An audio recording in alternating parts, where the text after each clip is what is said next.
Nick White from Natural England presenting for us. Okay, lovely. Right, I will get started. I guess the first thing actually I should say is just to introduce myself. I'm Becky Mobley. I work for PAS. I've worked for PAS for 2 years now, leading this Biodiversity Net Gain project, getting local authorities ready for Biodiversity Net Gain. Okay, so just a bit of housekeeping. We've got lots and lots of people in the room. I think this may be PAS's biggest ever event. I'm in competition with some of my colleagues last week who ran infrastructure levy and environmental outcome reports events. So I'm just hoping that I win and become PAS's biggest event. So we'll see about that at the end. But we have to mute you and turn your cameras off, I'm afraid. So it's going to be a bit less interactive than perhaps we might like, but just to get as many of you as we can in the room. We're doing questions via Slido. So you can, Krista's popped the link to that in the chat. You can also use your phone to go to that, so that if you've only got one screen, that's sometimes a bit easier to use your phone. So if you hold your phone up to the screen and scan that QR code that's on the slide there. So basically, if you just try and take a photo of it, if you're not sure about QR codes, that should come up. The passcode is up there. And Krista's also put that in the chat. So do add questions, but also there's quite a lot of questions already on there. So please like or thumbs up questions you want to ask rather than repeating the same question. That makes it a bit easier for us. Just to say, we know there are a lot of questions around this topic and we may not go around to all of them, but where we can, we'll add them to our frequently asked questions page. We are going to be using polls. So if you can answer those, it's a really great way for us to get feedback from a really big number of people. One of the other things is we've got some polls that we've repeated over time through the course of this project, and it's really good for us to see how things might have shifted or changed as we've gone along. And it's also really useful for us in terms of evaluation of the project and feeding back to DEFRA, who fund this, to say, please continue giving PAS money to do this project because it's going well, hopefully. As I said already, the event's being recorded and we will put the slides and recording up on our website next week for you and for colleagues. Feel free to use the chat. We're not going to use the chat for questions unless you have issues with using the Slido.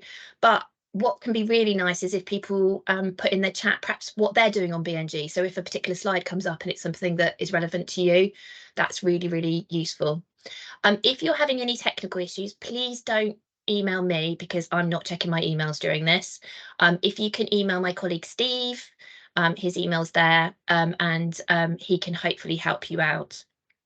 Okay, right, I think that's it in terms of logistics. So just a quick introduction to what we're covering today. So I'm just going to give a quick intro to PAS and what we're doing. And then we've got welcome Nick White, who's a principal advisor at Natural England, and he's going to run through a bit of an update on Biodiversity Net Gain and what's happening. And then we've got chance for questions, and then a quick summing up and feedback, and we'll definitely finish by 11:30. I think the main thing I wanted to say is it's really great to have Nick here. It's really great to have an update from Natural England. Unfortunately, DEFRA aren't here. It's the pre-election period and they can't come to these sort of events during the pre-election period.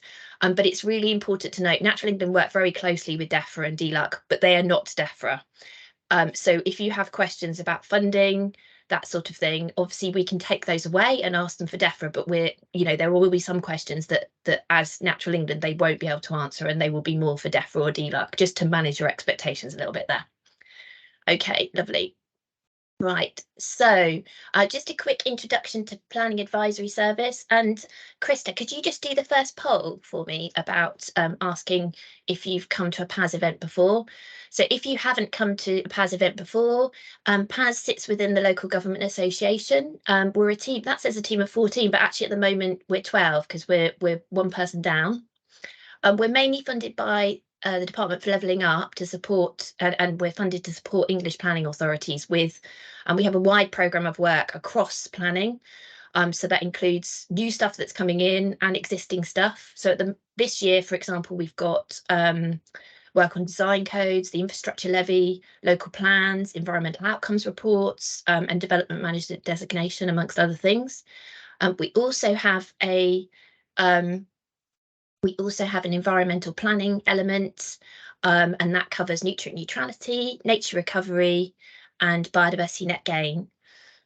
And then, yeah, we'd just be really interested to know if you guys have been to a PAS event before. So if you can answer that poll, that would be really great. And just to introduce other folk we've got in the room. So from PAS, we've got Krista Patrick, who works on the Nature Recovery Project, who's helping out with polls and bits and pieces. We also have Steve and Martin from PAS, who are sort of helping behind the scenes. And then obviously we've got Nick from Natural England, and we've got a couple of other colleagues from Natural England, Heather and Michael and Amy, just around and about to help with questions. So you will be seeing them later. Okay, so I think we have one more poll. No, two more polls actually. So we're really interested to find out a little bit more about what you're doing now. These are, as I said before, these are polls that we've run in previous events. We first started this project back in March 21, and we ran some events in the summer of that year and asked similar questions. So it's really useful to hear where things have got to in terms of you guys working on biodiversity net gain. So we'll just run that one for a little bit longer while we get your responses in. And then we've got another one around what do you feel most able to deliver in your authority across biodiversity net gain, the elements of biodiversity net gain. And again, that's one that we've asked over time. So it'll be really interesting to see if responses to that have changed. Okay. Lovely. Just wait a second.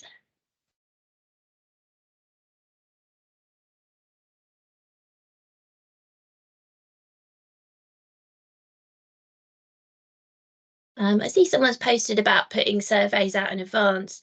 Jade, yeah, that would be really great. We don't tend to get very good responses to surveys sent via email, which is why we do it this way. So it's just while we've got people in the room, it's just really helpful. So yeah, totally take your point.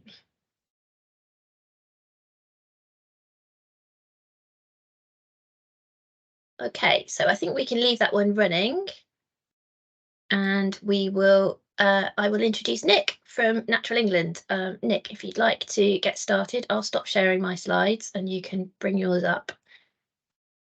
Many thanks indeed, Becky, and good morning, everyone. It's a pleasure to be with you again, talking about biodiversity net gain. So, for those that don't know me, my name is Nick White. I'm a principal advisor in Natural England, working on biodiversity net gain. And today, what I was going to go through is try and cover quite a bit of stuff. So, talk again as a bit of a recap on primary legislation, secondary legislation, talk about the biodiversity metric. Some of the guidance that's out and guidance that's coming, talk a bit about templates that are under development, some preparatory activities that I think particularly planning authorities can be undertaking. I want to talk a bit about quality assurance, Natural England's role in this, and then day one and beyond. So, the situation post November. As Becky said, unfortunately, this is the period of purdah, so definitely weren't able to attend. So there may be questions around policy, etc., that I can't answer because there'll be ones for either DEFRA or DLUC. But please do still feed them through, and we can very happily take them away and try and get answers to you as well. But yeah, so look to try and cover quite a lot of stuff this morning for you. But firstly, I don't know if anyone remembers this other Donald, who was equally notorious at the time. This is Donald Rumsfeld, who came out with a quote around the time of the, I think it was the first Iraq War, where he was talking about there being known knowns, things that we know, known unknowns, so to say things we know that we don't know, and then unknown unknowns, so the things we don't know that we don't know. And to me, kind of, it still feels a little bit like biodiversity net gain is in this space. There's more stuff that we do know, and hopefully I'll be able to kind of highlight some of that as well. But I think it is still fair to say there are things that we still don't know that we don't know, if that makes sense as well. And one of the things we're really keen to do is to hear from you. So if there's things that you're hearing or discovering that you think, actually, I don't understand this, please always do let PAS know about that. PAS are excellent at kind of feeding stuff through to DEFRA and DLUC and ourselves. And we will look to try and address this. But we are very much in a space where we're still all trying to learn from each other. And I think that's going to continue for some time as well. So there will be things that you collectively feel you you don't know, which we might not know at this point either, but collectively we can work our way through this. So I thought there's a kind of an appropriate kind of quote for where biodiversity net gain is now. But there is more stuff that we do know compared to when we were first doing these sessions a year or two ago. And just a reminder, why are we even talking about mandatory biodiversity net gain when actually we've all known that under the MPPPF, this is something that the local planning authorities could do themselves? Well, simply put, it's because where there have been instances where developments have said, look, we're delivering a net gain outcome, some of it has been, frankly, rather poor. So the example on the left-hand side is from a real project. I won't say where it is, but this is an example where a development at the end of their project was asked by the local planning authority, we want you to deliver a biodiversity net gain outcome.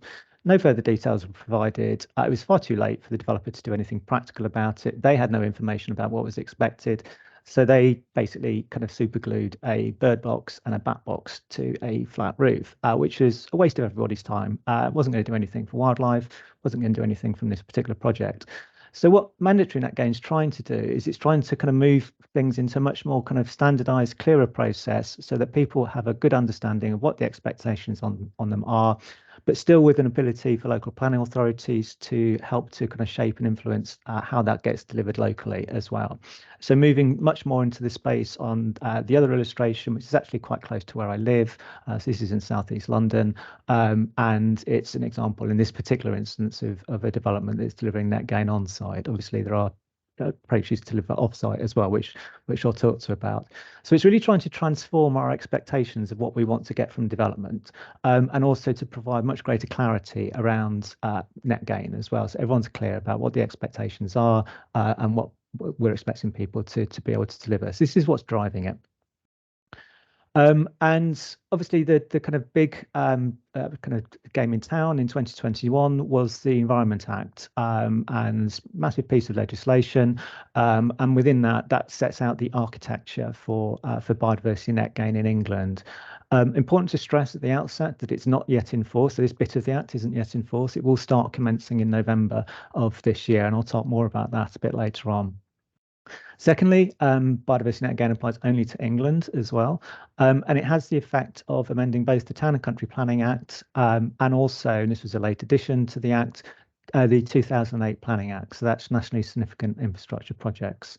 So it's pretty all-encompassing. If you've got a development that's going to be happening in England, it's most likely you're going to be affected by biodiversity net gain.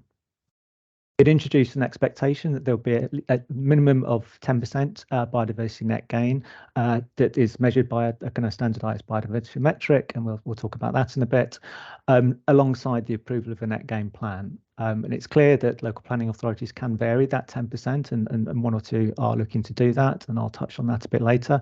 But it's kind of this kind of baseline minimum expectation of what should be delivered. It talks about on-site and significant off-site rather than significant on-site habitats being secured for at least 30 years. This is kind of managing and maintaining habitats for the long term.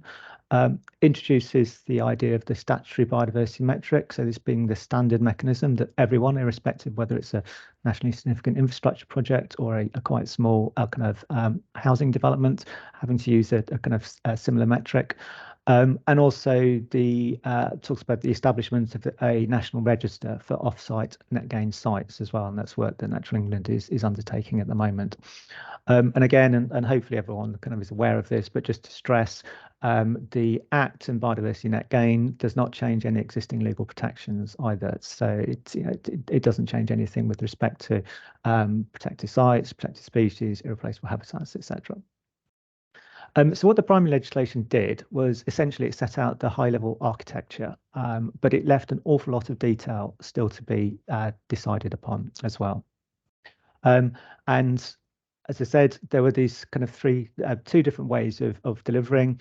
Firstly, and the kind of policy emphasises this, is looking to deliver on-site for net gain. And that's through the enhancement of existing kind of landscaping or green infrastructure, or the kind of retention and enhancement of existing habitats that are on the site. And we know that many projects will be looking to do that and can legitimately do that in terms of the ecological outcomes they're looking to achieve, but not all can.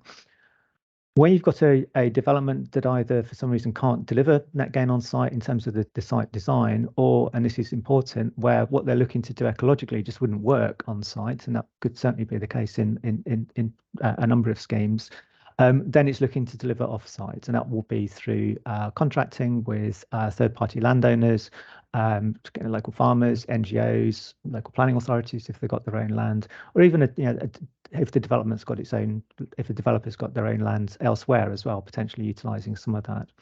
And obviously those two things can be done in combination. So you can deliver an element of on-site, and also you could do some element off-site as well if you needed to. But it was always recognised from the outset that there would be likely to be circumstances where a scheme was unable to deliver the required 10% net gain fully on site, and couldn't identify kind of locations that were appropriate for delivering the kind of shortfall off-site. And this is where statutory credits were born. So these don't start until mandatory net gain commences. They're not available now. They won't become available until November. And they're only to be used if the development finds it can't identify or locate an appropriate off-site means of delivering on net gain, and it can't do it on site. And in that case, then it will be able to go to a kind of website that's government run, and Natural England will be running that, and purchase statutory biodiversity credits, and they'll be invested elsewhere to deliver kind of strategic net gain outcomes. So essentially, you've got two main mechanisms, and then this kind of third kind of fallback if your development gets stuck. But as I said, the Act itself provided the architecture, but there was a lot of detail still to be set out, and this is in the form of secondary legislation or statutory instruments, and they're really important, and there's still a lot of information that's still waited, and they cover things such as the detail of the net gain register, so the whole kind of legal process for that. Irreplaceable habitats. So at the moment, rather, the net gain requirement doesn't apply to irreplaceable habitats, which begs the immediate question: what is an irreplaceable habitat? Because on the NPPF, you've just got examples of habitats that may be irreplaceable. So Natural England has provided some advice to government on an updated definition and potential list of irreplaceable habitats. And we're expecting government to consider that, and then ultimately consult and decide what a updated list of irreplaceable habitats would be, so that planning authorities and developers know that if a development involves this particular habitat, then the net gain requirement doesn't need to apply.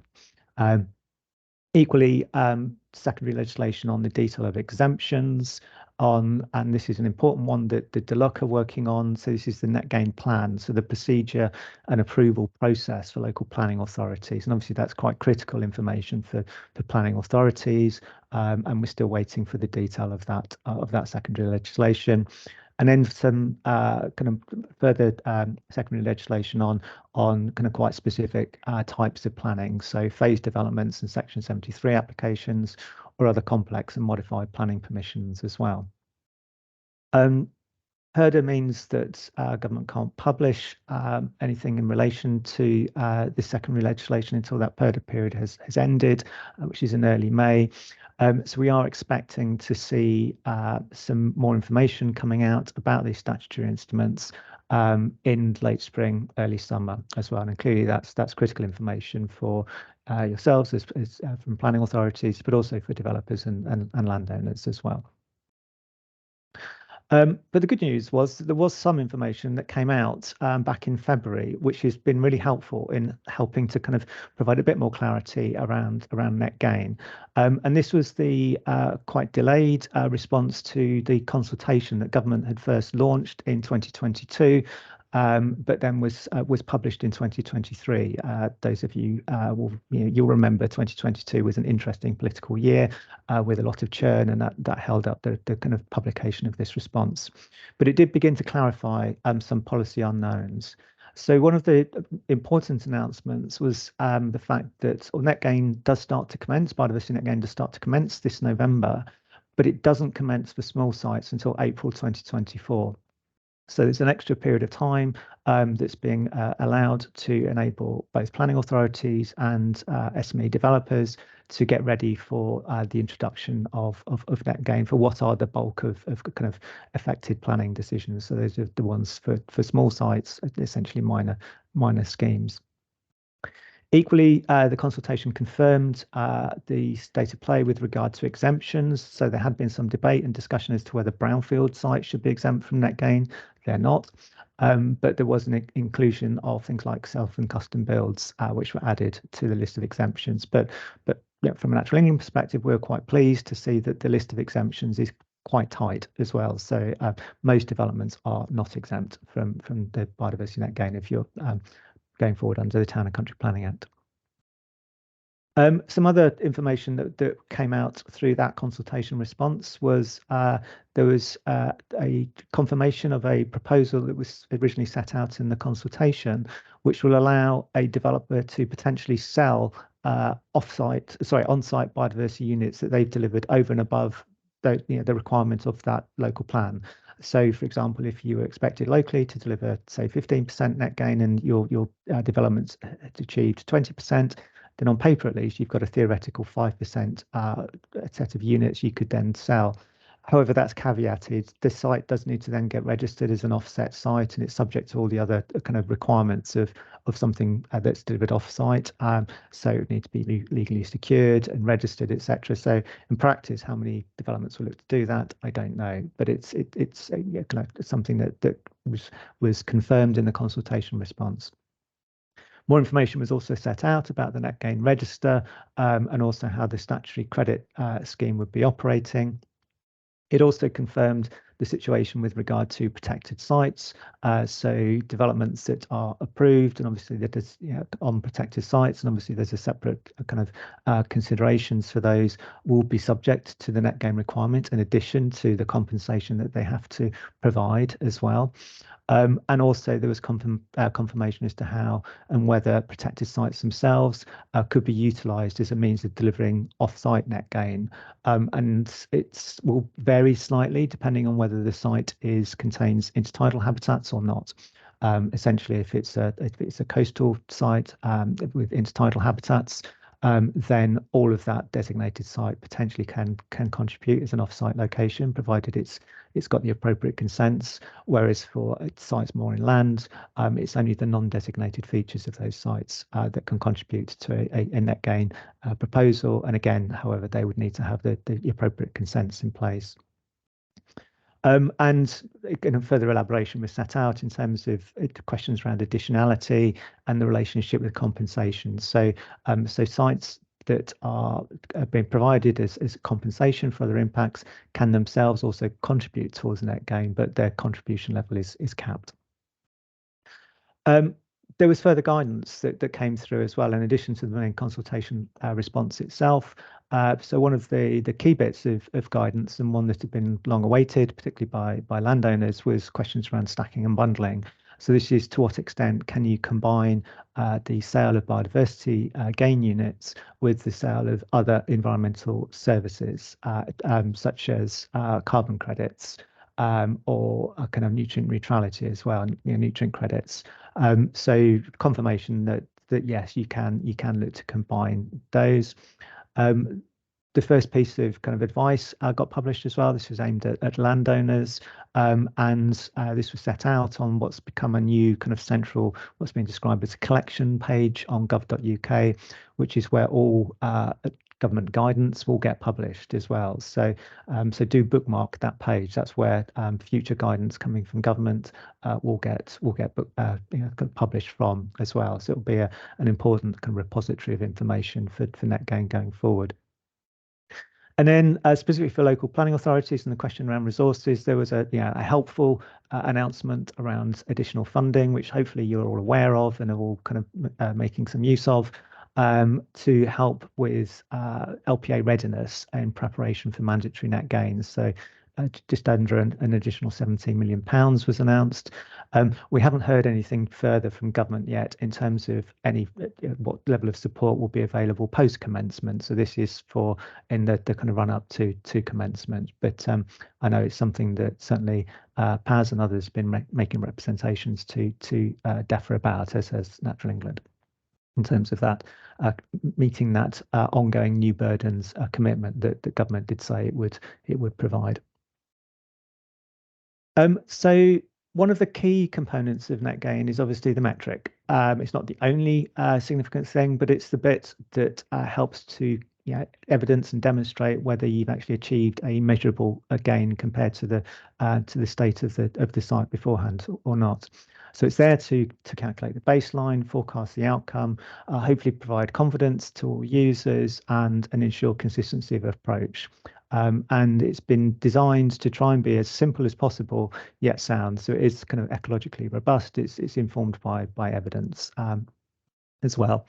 And it's intended and can be used in a whole kind of spectrum of applications, from kind of big infrastructure projects through to kind of very small kind of urban interventions, new SUD schemes, green roofs and walls, new town developments. It's the kind of the means to which landowners will be calculating how many units they potentially have for sale into this kind of emerging net gain market as well. So it is to be widely used and used by a range of different development types.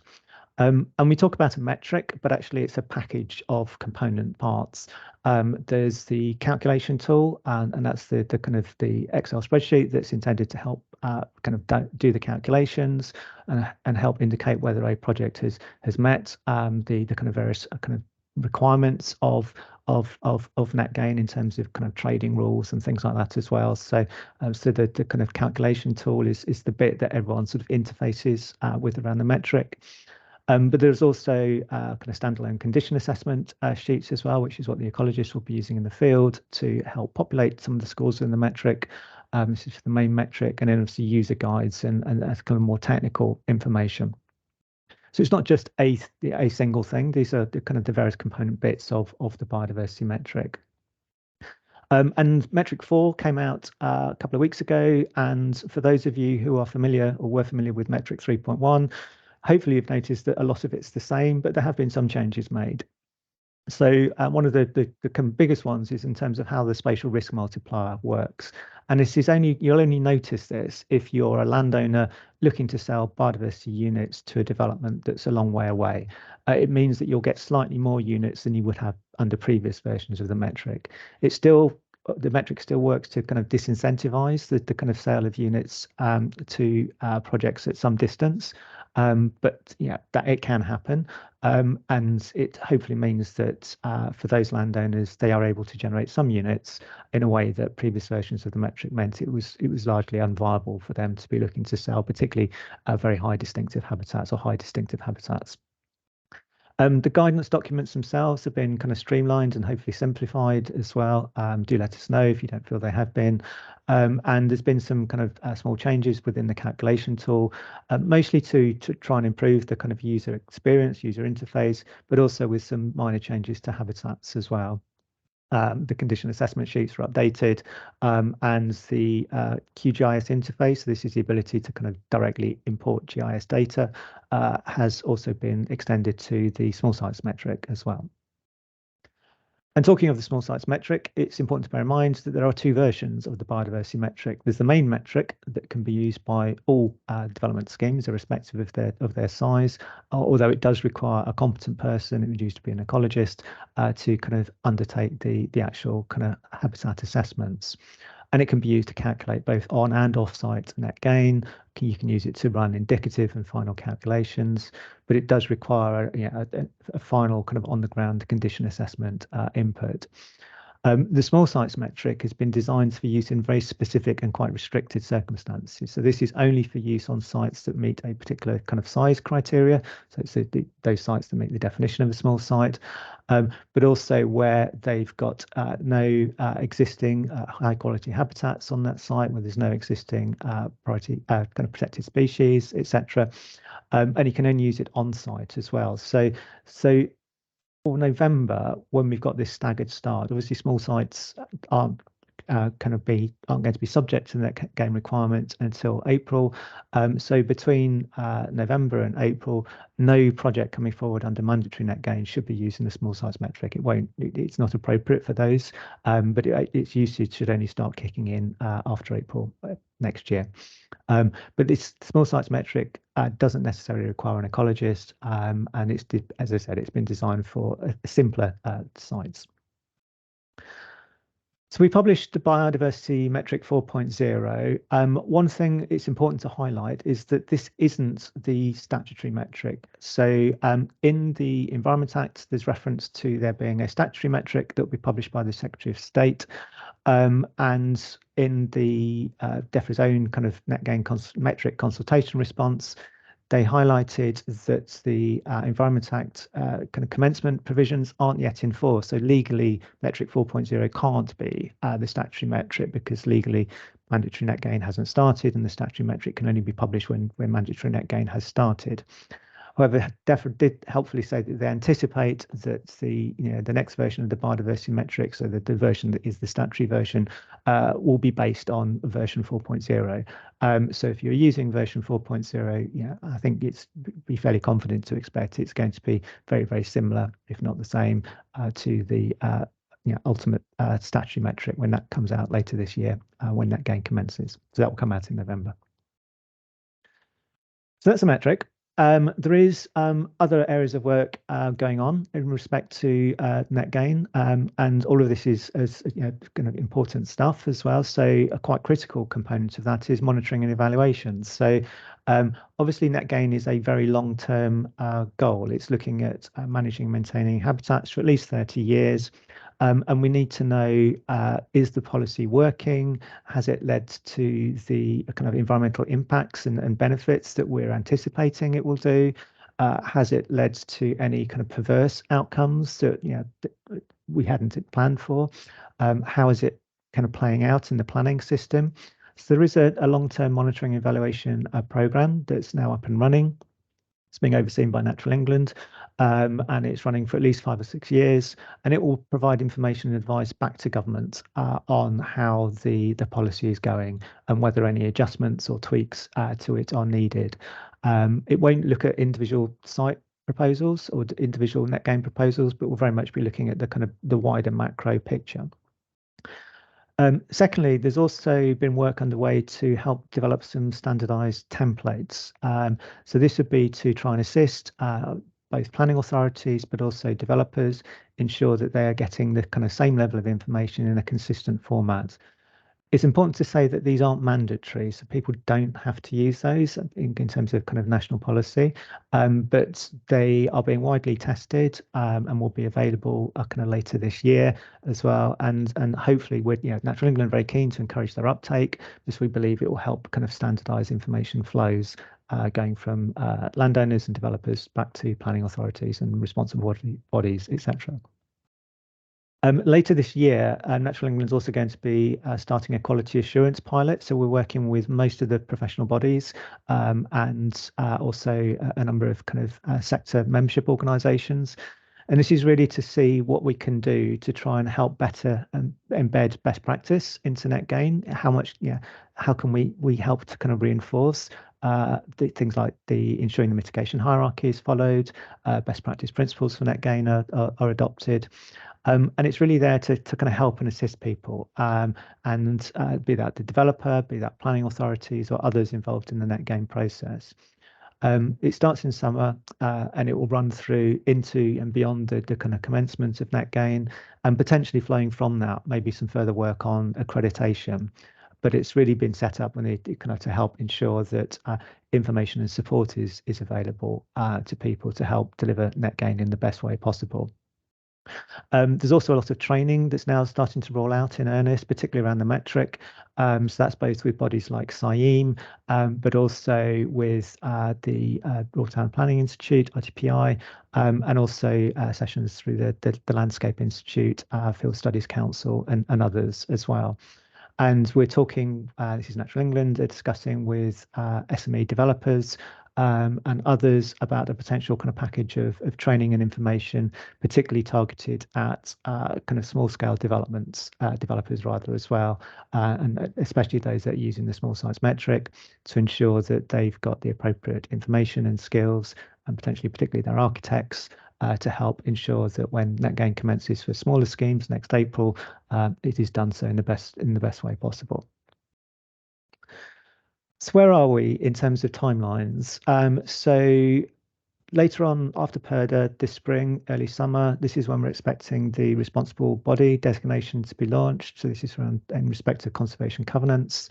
There's also that will be when the NCIP BNG statement is published for consultation. So this is talking about when NetGain applies for NCIPs later in 2025, and it will be through a standardized kind of BNG statement. So that will be an important consultation for NCIPs. There'll also be, as I mentioned, further information coming out about the secondary legislation as well. And then later in the summer, you'll get the publication of the list of responsible bodies as well. So these are the bodies that are available for the purposes of conservation covenants as well. There's also a whole plethora of guidance that's due to come out from government, and as I say, it will come out on this BNG collections page. Again, it should start coming out later this spring. It's likely to come out in kind of batches, for want of a better term, and it covers a range of areas from questions, further information on additionality, the management plan templates, but things also around securing biodiversity gain sites, how to manage for more than 30 years, important detail around the biodiversity gain statement and plan. But then also things around how to apply net gain to phase developments, the kind of what constitutes a red line boundary, etc. So there's a lot of information that's coming, and it's the earlier it can come, the better. At the moment, the local election period is kind of meaning nothing can come out, but now the consultation response was published earlier in the year. That's essentially freed up the ability to start kind of releasing this guidance. So we're expecting to see this coming from government in late spring, and then in batches through to the start and the commencement of net gain. Then in terms of the actual commencement timetable, so for all bar exempted or small sites, net gain will start in November of this year. Just to note, we don't know quite when in November. So when I say November, it doesn't mean November the 1st. It might do, but that's subject to information from government. Net gain will start legally when a commencement order is laid in Parliament, and that's at the Secretary of State's discretion. So we know it will happen sometime in November. We just don't know yet when in November that will happen. And then next April, net gain will then commence for small sites, and the definition of it's being used for small sites is on the screen. And again, would be when the net gain requirement triggers for the bulk of town and country planning act developments, because obviously the majority of these are smaller schemes. And then just casting forward for the NCIP schemes. So we're expecting those to start commencing, having to deliver net gain in late 2025. To be fair, many of them are already starting to commit to this now, but there is that consultation I referred to earlier about a standardized BNG policy statement that's coming out later this spring. And essentially NCIPs will be following a broadly similar approach to those for Town and Country Planning Act developments as well. There's existing good practice and standards available if people haven't come across these. Some of it's slightly old, some less so. So there was good work done a few years ago now by Saim, Syria, and IEMA on kind of net gain good practice principles. So the kind of a summary set of principles were published in 2016, and that was supplemented by more detailed guidance in 2019 as well. So they're useful, and those principles have informed a lot of the subsequent work on net gain, be it the metric, policy, etc. And then there was also the publication of the British Standard BS 8683 on biodiversity net gain. So it's a process standard, and again, it looks to implement and step you through how to implement those best practice principles. So that is available for purchase from the British Standards Institute as well. So I mentioned at the start that the driver behind mandatory net gain is to try and introduce a much more consistent approach, because obviously at the moment there is the ability through the MPPF to have locally implemented net gain, and that's quite variable though as well. So what you'll get is a kind of much more a kind of standard approach. So at the moment, a percentage requirement on net gain is dependent on what the local plan may or may not say in regard to that. Whereas for mandatory net gain, it is this minimum 10%. For a kind of non-mandatory, then it depends on what the local plan says, or if anything, around where net gain gets delivered or how it gets delivered. Under mandatory, it can be delivered on-site as units, off-site, or as a last resort via the statutory credit system. There's no formal need to kind of legally register off-site units under kind of voluntary approaches, whereas for mandatory net gain, everything will have to be registered on this new national register. You won't be able to use an off-site location that hasn't been registered. There's often different metrics that are kind of being used currently, or there may be no metric that's been described in a local plan for net gain, whereas come the mandatory approach, everyone will be having to use the same standardized Secretary of State's metric. And as I mentioned, there is this need to kind of legally secure and maintain for a minimum of 30 years.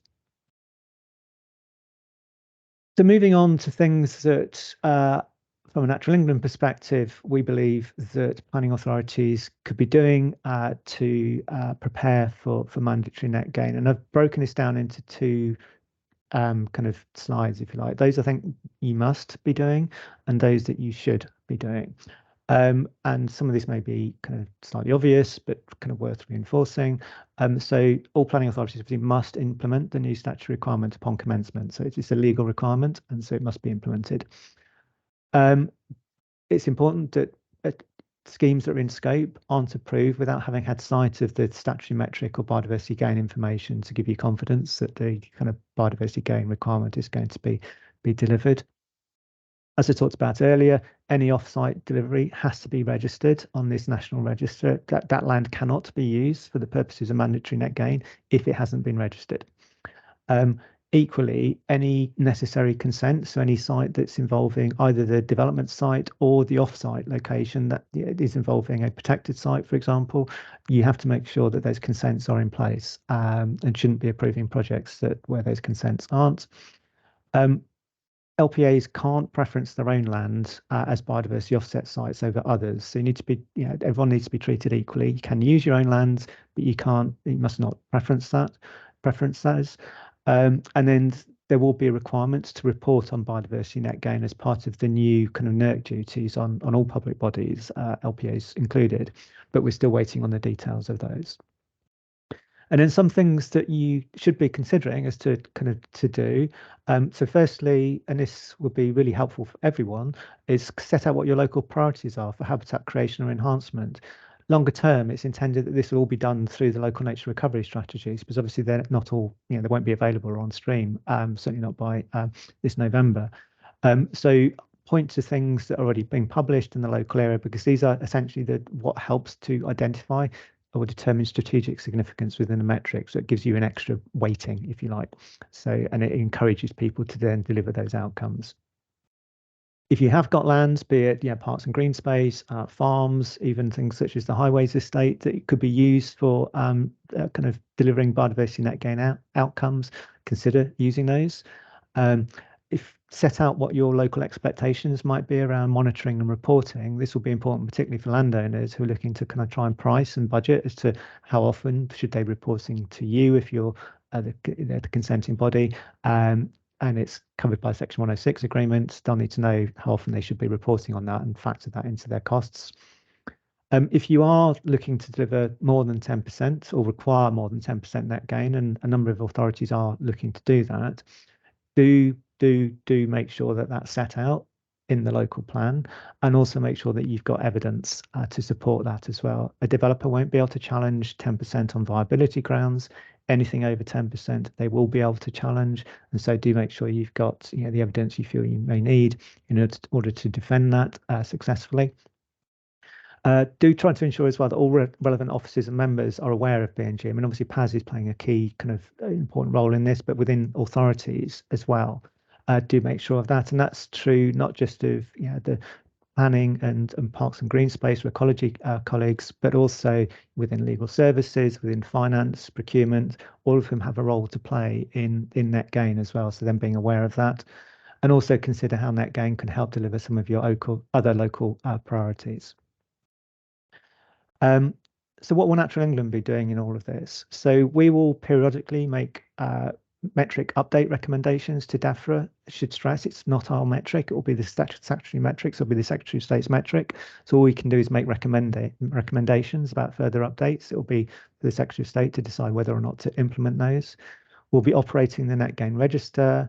We will run the statutory biodiversity credit sales platform on behalf of the Secretary of State, and we'll be undertaking that macro level monitoring and evaluation that I talked about. What we won't be doing, unless we're being paid to do so under DAS, so the discretionary advice service, is commenting on individual biodiversity net gain plans or biodiversity metric calculations. That's not our role. And we won't be undertaking site level monitoring either for biodiversity net gain. But we will, however, be playing a key role in relation to local nature recovery strategies. And as I mentioned, going forward, they're intended to be the kind of key way of identifying what kind of existing, so what local priorities there are for this strategic significance element of net gain. So you'll be pleased to know I'm coming to the end. So I just want to leave you some kind of final thoughts. So firstly, Biodiversity Net Gain is a journey. It first started in England back in about 2012, and it was a few planning authorities, particularly Warwickshire, and one or two others were kind of had been trialling it, looking to develop it further. But November 2023 is when it really starts for everyone. This is obviously the commencement for mandatory net gain. But it's despite the fact that others have been doing this for a bit, for the majority of us, be you planning authorities, be you developer, be you landowner, it's new. We're all learning. There won't be, we won't get it all perfectly right to start with. So it's important we continue to learn, share information, collaborate with each other, and kind of look to keep working together to try and improve this. Biodiversity net gain is going to deliver a much better outcome than no biodiversity net gain. It's forcing people to consider all kind of development sites in terms of their nature conservation value in a way that never happened before. So in that regard, it's a massive step change. It's a real cultural change for the development sector. So it's even a net gain proposal that is not as clearly well thought through as it could be will still be better than what went before. And I think it's important that we all recognise that and remember that, and we can learn and make things improve. And I kind of mentioned triage. I think this is going to be really important. There are only so much capacities within individual planning authorities. Some have more, some have very little when it comes to environmental matters. So it's going to be important that we try and just focus on, which projects are the ones that will really we could, as a local ecologist or others, add most value to, and which are the ones that actually there's very little environmental risk associated with this project. We can sort of allow it to go through without too much of interrogation as well. So I do think it's important that we try and look at triaging proposals and not want to have to feel we have to check everything. You don't. There's no need to do that at all. It's just focus on those projects that are the ones that have the potential to deliver the biggest ecological outcome. And so that what we're looking to try and do is hopefully get away from that situation I described at the outset to this situation on the other illustration, where you've got people interacting with nature on their doorstep, and that's what people's expectations is, and that's what our collective expectations is, that we have much greener developments as a consequence of biodiversity net gain. So that's it from me. I shall stop at this point. Thanks, Becky. Back to you. Brilliant. Thanks, Nick. That was really great. Okay, I'm just going to quickly share my screen again, except I have to find the right one. Not that. Okay, right. So questions. So we've got lots of brilliant questions through Slido. That's great. We've also had a bit of stuff going on in the chat, which has been really good. I was just going to pick up actually a question that's come in the chat now, or sort of discussion that's going on in the chat, in case you're able to answer that now, Nick. And I know it's something we've been talking about very recently. So this is around competency to review metric calculations and who needs to do that. And I think someone, I'm scrolling up in the chat, has sort of copied some text from the metric guidance around competency. And I think there are just some questions around, whether planners can do this, how that might work. And obviously just at the end there, you talked about triage, and it's something that we've been talking about, is how do you triage that and just make sure that people are competent. So I thought if you could say something about that, that'd be really useful. Yeah, no, happy to, Becky. And we were quite regularly being asked to, could we provide more information or more detail around what was meant by competency? It's actually quite a challenge to do, because it depends a lot on competency to do what. So if you're, are you competent to actually go out in the field and do an ecological assessment? Now, some users of the metric have to do that, but not everyone has to do that as well. And that would, if you're needing to kind of do that field level survey, you generally expect them to be an ecologist. But equally, your role may be to review metric calculations. You don't need necessarily to be an ecologist for all of that. You need to understand what the metric kind of results are telling you, and have had access to appropriate training and information on that. So there's different roles that people can play. So I think there's definitely a role within, and some planning authorities are lucky and they've got ecologists in-house or available to them. And particularly where they're dealing with potentially quite kind of challenging, complex sites where they've got lots of kind of on-site habitats, that they'd want to be reassured and ensure that actually what was being described to them and put into the metric was accurate. Yes, absolutely. That's where I think, invest time and effort in terms of those sites as well, making sure you are comfortable. But there'll be many local sites where actually there's very little pre-existing biodiversity, and I don't think it's in anyone's interest to spend a huge amount of time on those. They're ones where you could generally be fairly comfortable that actually it's going to be delivering a better ecological outcome than would have been the case beforehand. And so what we're looking to try and do is identify the kind of types of schemes or the types of scenarios whereby actually you could be competent to do your bit on biodiversity net gain. And that could be around assessing an application. It could be around how you manage information available to you to help you manage a site if you're in parks and green space or something like that, without you necessarily yourself being a fully qualified ecologist or a fully qualified planner. I think that there's different roles that people can play. I can witter on about biodiversity net gain now.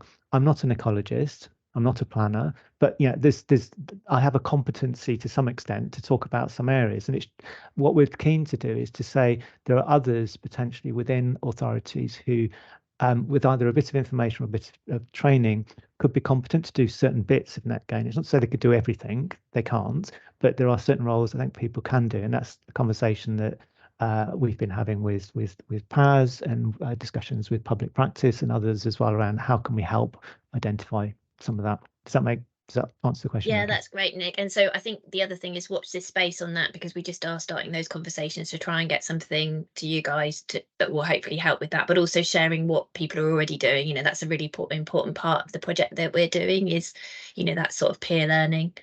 So, okay. So we had a lot of questions that were the most popular questions around guidance and timescales, really. When's the guidance coming out? When are various bits of guidance coming out? Do we know the precise date in November? So I think you've answered all of those already, Nick, in your presentation. So I was just going to say to everybody, we're not ignoring those questions, because obviously they're very popular, and we will flag particularly because it's really up to DEFRA when that guidance and the secondary legislation comes out. So we will be flagging, these were the most popular questions that came up. So just to highlight that, but I won't ask those again because I think they've already been answered. So just clicking through, I think and there was a similar one around the sort of grant funding again. We know that DEFRA are working on grant funding, and they're trying to get information for that out as soon as possible. But again, we can't confirm that at the moment because that's with DEFRA. Okay, so I think maybe if I start with, I'm just flicking through which ones we should focus on. Okay, so just a couple of questions about, well, one about monitoring here. And it's really around the sort of automation of monitoring and how that's going to, if there's any work going on providers on what needs to be collected and how this can be automated or pulled down from things like the application form. I was just wondering if there's any information on that, Nick. So I mentioned about the template that the Natural England's developed around kind of monitoring and reporting. So so what that's looking to try and do is provide a kind of the standard way of providing information back either to the planning authority, the responsible body. I know that there are a seemingly ever-growing list of kind of private sector companies that are quite interested in this whole kind of automation space as well. I'm sure our colleagues on the call would have had contact with a few of them. We're definitely having contact with them a lot, and it is kind of developing a lot of interest amongst that sort of tech sector, if you like, as well. And what could they start to offer? What could they begin to deliver themselves as products? In terms of the metric itself, because it's a Excel tool and it's limited in terms of its functionality and in terms of being able to take data out of it. Longer term, so we're talking now kind of 5-10 years ahead. There is an ambition to kind of move it onto a digital platform as well, which will make it much easier then to kind of automatically kind of take data from it and kind of share it more easily with others. So it's, to some extent, there's a slight limitation with the kind of technology that's currently being used and our ability to do that.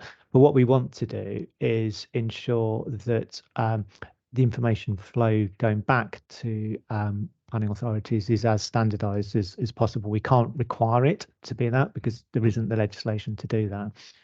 But hopefully these templates are intended to help kind of standardize that process, as will the guidance as well. So the guidance that, going back to your earlier point, we don't quite know when it's coming, but we know it's coming soon. That should also help set out a bit more about that as well. Brilliant, thanks, Nick. We've got another question around monitoring, again around monitoring, but this is about monitoring off-site biodiversity net gain if it's outside the local authority area where the development takes place. So I've got a couple of thoughts on that, but I can't maybe come to you, Nick, first, if that's all right. Yeah, I mean, I know it's something that it's been kind of previously discussed, I think, on the kind of PAS forum, and I think there are examples of some planning authorities where they've got arrangements in place to enable them to do that. So yes, net gain can get delivered outside of your planning area. There's nothing, it's not contrary to kind of policy. Obviously, for the project involved, they'll get slightly less units for doing so, but it's possible for them to do that. And then it's as planning authorities to be thinking about, well, actually, how's that best to get managed or delivered? And I don't know if you want to kind of chat about the examples that have come up in PAS. Becky. Yes, and I've unfortunately forgotten the name of this type of agreement. Off the top of my head, I'm thinking Section 73, but I think that might be wrong. There is basically a way that you can arrange for agreements outside your local authority area. It's mainly been used for nutrient neutrality at the moment, but I can share that on the forum. There will be some chat about it if you're part of our network. And I think the other thing will be, once conservation covenants are in place, those will allow that, and that will be the conservation covenant responsible body rather than the LPA. There is also, obviously, with the statutory credit scheme, that would be managed separately anyway, so that would be outside the LPA area. So yeah, I think it's quite a tricky one. But yeah, there are some examples out there of how local authorities are doing that now in terms of making agreements that are cross-boundary that we can share. Okay, so just going into okay, so we had a bit of chat about a competent person, and I think there's been some conversations going on in the chat around what that means in terms of having ecologists involved, etc. Can I just pick up on one of the things in the Yeah, of chat. course. So I'm not saying ecologists shouldn't be involved. And yeah, there's some references into the chat about this just becoming a box ticking exercise. It's not that at all. It's just recognizing that there are a variety of sites that come forward for development, and some of them have little or no pre-existing biodiversity value. I'm just thinking about where I live. The site's quite local to me that I know have very little there at all. And it's recognizing that there's only a finite amount of ecologist support available currently. We'd all like there to be more, but the reality is this is what we currently have. So it's looking at how best we can target that and make best use of that, and also to provide skills to others as well who could actually potentially play a role in terms of being quite capable of identifying things. My mother isn't an ecologist. She knows far more about nature than I do, for example, in terms of her membership of a local wildlife trust that she's gathered through that. So there's other things that people can do that where you don't necessarily have to be a full ecologist. But I'm not saying it's this is something that you don't need ecologists for. You do, but it's you don't need an ecologist for everything. Is what I'm saying. Yeah, thanks, Nick. That's really helpful. Okay, sorry, I'm flicking between screens here. So just in terms of the metric, there's a question around whether there will be guidance to support local authorities to get the best for biodiversity, not just the bottom line, or will the courts decide in terms of the metric? So that not just the bottom line in terms of metric calculator gains. I mean, I guess my answer to that would be there's quite a lot of guidance already out there actually in terms of best practice and the sort of IEMA guidance, but I don't know if you want to add anything more on that.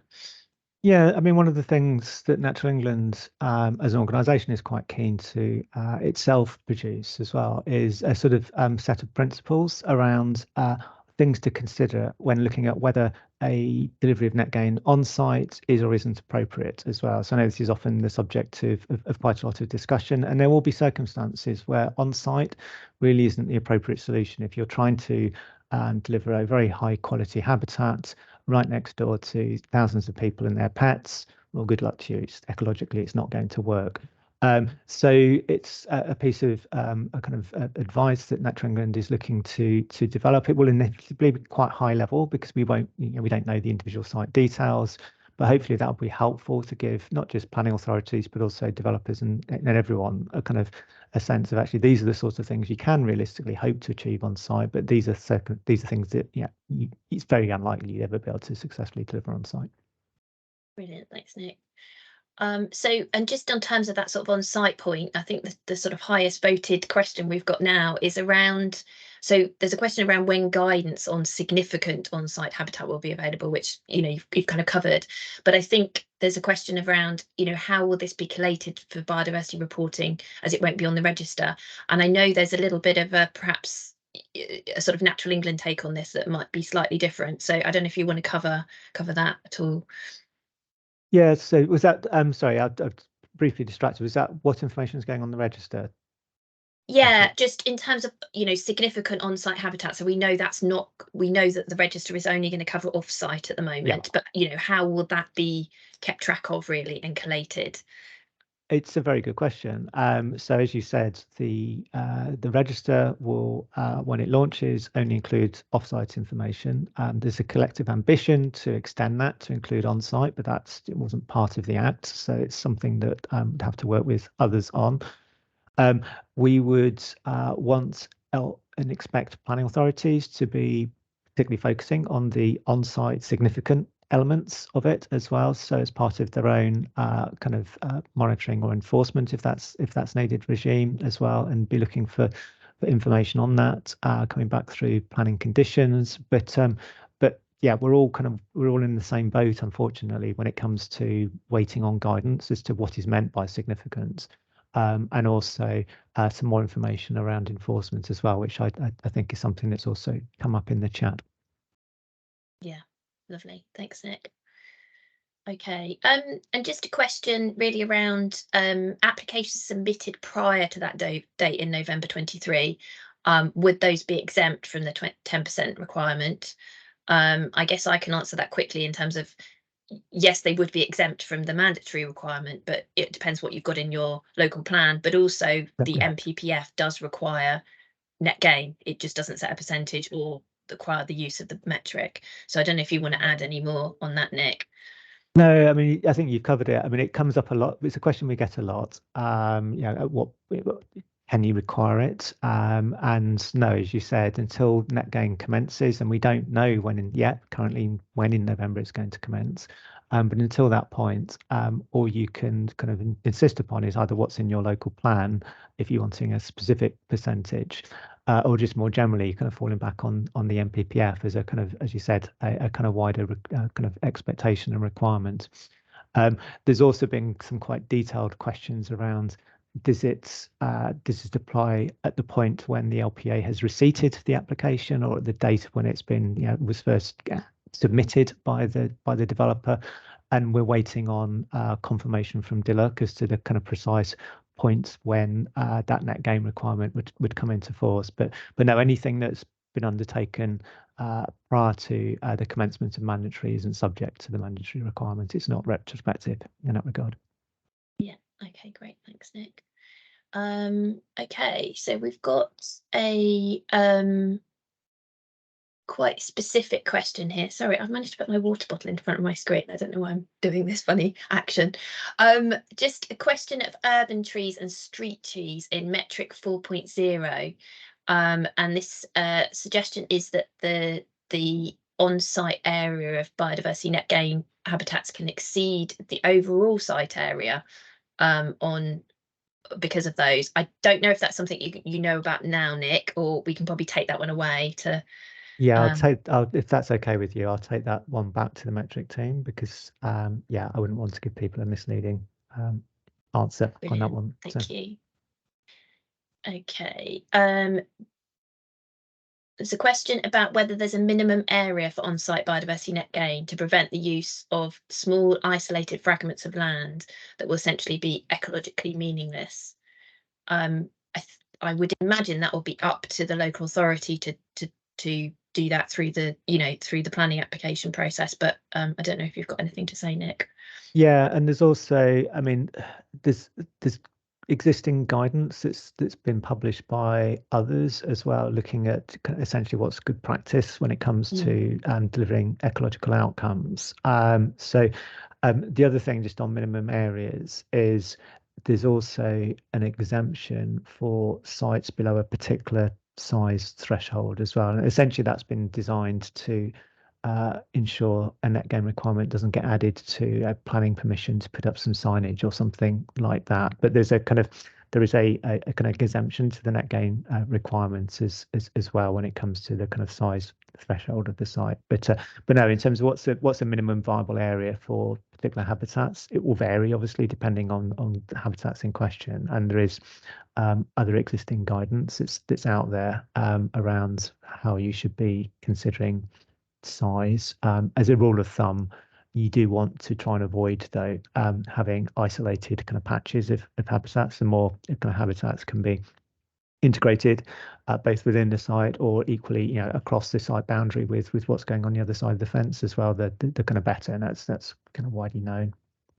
Yeah, brilliant. Thanks, Nick. And I guess it's important to, I note there's a question here around on-site. What is on-site, and is it limited to the red line boundary, or does it include the adjacent blue line? I understand there's some guidance coming out on that, isn't there? There is some guidance, but yes, it's the red line. It's not the blue line. If it's in the blue line, it's offsite. Yeah. And just a question about, is there going to be any further information or guidance for local authorities delivering biodiversity net gain as a landowner, and how this would work in practice, avoiding conflicts of interest, etc.? I don't know on that one. Do you know, Nick, if that, because there is some guidance already for landowners, isn't it? But it's not LPA specific. Yeah, and I don't know that there is. It's interesting that the question has been raised because there's also been a separate inquiry has come through to Natural England and I forget the authorities in question, but there's some authorities looking to try and considering whether to set them up a responsible body for the purposes of kind of their own lands as well, and how they might be able to do that in a way that avoided any perceived conflict of interest as well. So I think this is something we probably need to kind of take back to DEFRA as well and just say, look, is there is there likely to be guidance on this? I mean, as a rule of thumb, I mean, I presume there are other circumstances where a local authority needs to be able to demonstrate it's not, there's no conflict of interest involved when it comes to a decision it's making on some matter, and just be, looking to ensure something, similar is in place for net gain as well. Yeah, and that's where I'd really sort of highlight to people to join our network, because there are examples of that being shared, and generally, local authorities are very good at managing those conflicts of interest, and there's examples of how local authorities are already looking at that and things. So even if that guidance isn't sort of forthcoming, obviously we will flag that need, but I think there are some really good examples out there already of people doing this, that they can share. And we have a recording of that network on a session we did on offsite Biodiversity Net Gain, which sort of went into some of these things. Okay, so I just saw one that I definitely wanted to answer, and I've lost the oh yeah, just the biodiversity, the register. So obviously the register's not going to be public or sort of available until BNG becomes mandatory.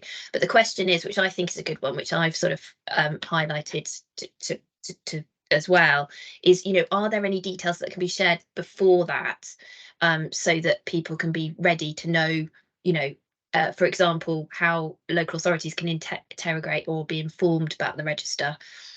So do you know anything about that in terms of, is there anything that is coming in before it actually gets formally published? Do you mean by way of guidance and information, or do you mean Yeah. by way of... Yes, so expectation is that there will be more information coming out in respect to the register, and how LPAs and others can interact with it when it becomes kind of available as well. I couldn't tell you now precisely when, but I can happily take that away and come back hopefully with some more information on that. Yeah, brilliant. Thank you. Okay, and then just a question about additional guidance on stacking and bundling.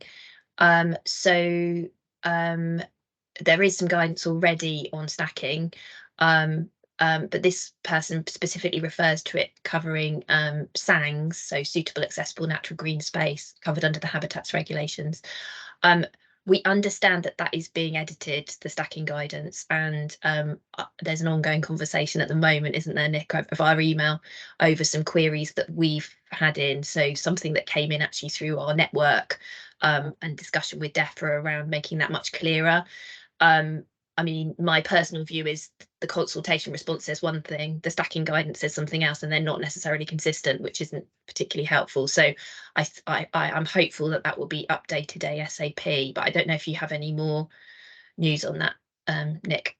No, I mean, there has been there's been a number of comments back to DEFRA on the stacking and bundling guidance as well. And to be fair to them, they are under... It's restricted as to what level of detail they can go into on gov.uk as well with any guidance. So they're always trying to kind of strike a balancing act between providing enough information or kind of or when kind of often people are asking for more. So certainly within Natural England, we're looking to try and provide additional advice to colleagues beyond what's available on gov.uk, and it's possible some of that could be shareable when it's finalised. On SANGs, there is a guidance note that was developed by Natural England a couple of years ago now on BNG and SANGs. It wasn't published at the time, I think partly because of the fact that obviously the detail of mandatory net gain was unknown at that point in time. And it's one of the things I can talk with colleagues internally to see if we can get that double checked to make sure it's still fit for purpose, obviously, and then published. Because if it's only available internally, it's obviously got a limited utility. Brilliant, thanks, Nick. That'd be great. So just a little bit going on in the chat about whether it's application, so whether BNG, the sort of relevant date for November, whether it's for for applications submitted or validated. The confirmation we had from DLUC on this was submitted rather than validated. So just to clarify that, so it's that start date will be for submission rather than validation. So hopefully that makes it clear. And yeah, I've put the text for that on our forum for the practitioner network, so that should be available. I can sort of star it after today if people want to look. We've had quite, I know we covered this sort of already, but we've had quite a few questions around sort of BNG monitoring software, reporting to government, getting some central consistency. And I know, you know, you've said already that there are various companies working on things. But also we've had a similar question as well around LNRS, and that BNG will be a key element of monitoring LNRS delivery. So I think just some questions around, I mean, it might be just, again, one to take away and flag to DEFRA that this real, you know, it's something that comes up a lot on our forum, is around this, you know, the monitoring, the reporting, the data consistency, and that's across on-site and off-site as well. I didn't know if you wanted to say any more on that, Nick. No, I mean, it's a really good point, because what we, in terms of what no one wants, is to have lots of different kind of data in, you know, set out in different standards, some of which may or may not be accessible to people on systems that may or may not talk to one another. There's a wider piece of work underway that's being led by DLUC, which is around the wider digitization of the planning system. Now, that's a longer term project. And so what we're looking to try and do is ensure that as Biodiversity Net Gain develops, and kind of develops both now and beyond this November, that it does so in a way that would be consistent with and would work with that kind of future digitization. But I'm mindful that that's a way off, yes, as well. So it doesn't immediately help in the short term. I would expect longer term there to be a much greater ability for systems to talk to one another and to kind of exchange information between one another. But I think we're in a period of time when that's not going to be as optimal as we would all kind of like it to be. So we're trying to kind of do what we can to try and assist things. But yes, we haven't yet got a kind of standardized thing. And on the data consistency, I know it's something that Alert have previously highlighted as well, as the need for a kind of national standard or standards around kind of environmental data as well. And at one point there was a conversation they were having with the British Standards Institute. I'm not sure how far that got, but again, that's something that would be quite helpful, I think, as well, so that we're all kind of using the same kind of data standards. Yeah, brilliant. Thanks, Nick. Okay, so we've had loads of brilliant questions, and sorry we haven't reached them all. As I said already, we will be updating our frequently asked questions ASAP, and we'll put the answers to these, and you know, we'll go back to Natural England where relevant DEFRA on those as well. Just a question, a sort of last question, I guess, around guidance for chief execs and directors on the BNG statutory requirements, as it seems to be officers that are leading the process. I think in terms of that, we at PAS, we're going to be producing a sort of essentials of BNG presentation pack that we hope that officers can take both to members, but also, you know, potentially it can be used by chief execs and directors. But I know that Natural England have got a Biodiversity Net Gain brochure as well, which was sort of aimed at that level. You know, there are some bits and pieces out there. I wonder if perhaps from our perspective at PAS, it might be useful for us to perhaps provide links to those so people can pick them up easily. And just one thing to say, we've got Krista on the call, Krista Patrick, who's working on some nature recovery, Natural England funded project on nature recovery. And, you know, that's something he's looking at, is those wider links into, you know, LPAs. So although it's nature recovery rather than biodiversity net gain, it will obviously, you know, it's completely overlapping. Nick, did you want to say any more on that? No, just on the so thank you for highlighting the Net Gain brochure. I know there's been a piece of work underway just to try and update that a little bit as well, Okay, great. and particularly kind of on some issues around accessibility of the document. So I'm not sure if that's complete. I don't know if Heather's able to advise or not, but yes, if it's not, it should be completed shortly. It will be at the same location as the kind of previously published one as well, so we can send the link around. Brilliant. Oh, what have I done? I've clicked on the wrong thing there. Woo! Sorry. I'm obviously extremely technically competent. Just two very, very quick ones. There's a question about need for evidence on BNG for allocations as part of plan making. I've put a couple of times a link to our website, which covers evidence. So I would just have a look at that. But basically, once BNG becomes mandatory, the mandatory requirement is there. So, you know, if you're not going above the 10%, you wouldn't need that. And then just the recommendations for irreplaceable habitats submitted to DEFRA. Someone's asked if those are available to review. I'm assuming they're in-house at the moment, but they will come out once the consultation's out, Nick. Yes, there'll be. We're expecting DEFRA to consult on those. I mean, just to reassure, it wasn't just within Natural England. We did involve others in the kind of discussions around our recommendations as well. Obviously, ultimately, the final list is for government to decide upon, and part of that process will be through the responses to the consultation as well when that comes out.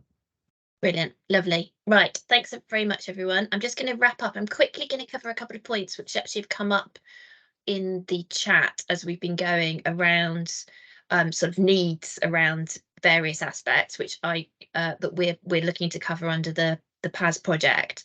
So I'll quickly zip through those. Yeah, so it would be really useful to get feedback. So Krista, if you wouldn't mind just launching the poll there. I think, as everyone's aware, there is just a lot of information here, and you know, we have mixed audiences. We have some who are very new to BNG, some who are very experienced, and it's tricky to sort of meet everyone. So I think, you know, what we will do is obviously take away your questions, add them to our frequently asked questions. We've got ongoing support both through, as I said, the Biodiversity Net Gain project and also nature recovery projects. Please do go and look at our website. We're putting new stuff up on there all the time. You can sign up to our bulletin. The most useful thing on BNG is probably to join our practitioner network. We have an online network on Basecamp, and people are sharing stuff all the time. Peer-to-peer learning is just so important for this, and people are finding that really useful. We get great feedback on that. And it just helps us. I guess one thing to flag is that PAS is only funded to 1 FTE for this project. So, you know, helping each other is going to be a real way to do this. But you know, that network is really kicked off, and it's people are finding that really useful. Next week we have a network meeting on Thursday, and that's going to be talking a bit more about what we're doing for our project, and also just covering some key topics that are coming up. And just wanted to flag, there was a little bit of chat about, well, we talked a little bit about, you know, what you can do in terms of that process of planners working out what ecological input they need, but also some planning over time to work out how you get ready for November. And those are two aspects that PAS is looking to work on right now. So we will be in touch about those and talk to you also on Thursday to the network about those. If you want to join our network, please email paz@local.gov.uk. Yeah, the recording will be up on our website in due course. I'll put a link in the chat to where that will go. It's on our, there's a Biodiversity Net Gain events page, and that will be available there, and also the slides. Okay, right. Thank you very much, everyone. I hope that's been useful. And yes, there is more to come. So we will see you very soon. And yeah, good luck with it all, guys.